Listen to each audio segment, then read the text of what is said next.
হ্যাঁ স্যার, আমি দেখ তো বাবা এখানে কি লেখা পাঠাচ্ছি আছে কিছুক্ষণে স্যার। আমি না একদম হ্যাঁ, বুঝতে এক পারছি সেকেন্ড না, একটু একটু দেখে হোল্ড দে। করুন প্লিজ। দেখতে পাচ্ছ একটা কাজের ফোনে আছি, ফোনটা যখন ইউজ করতে পারো না তাহলে কিনেছো কেন ফোনটা? আমি এখন ব্যস্ত আছি, আমি পরে দেখবো। তুমি এখন যাও তো ব্যাংক এখান থেকে।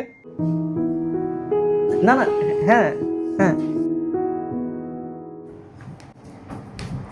রাখো ফোনটা। হ্যাঁ, একটু দাঁড়ান।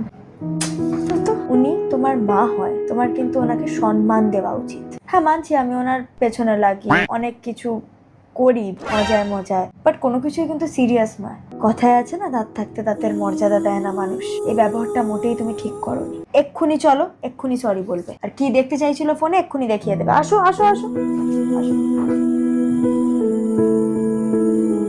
ছেলেটা আমার ভালো, শুধু বৌমার মনটা কালো। বিশ্বাস কর, আমার ছেলেটা খুব সাদা সিধা।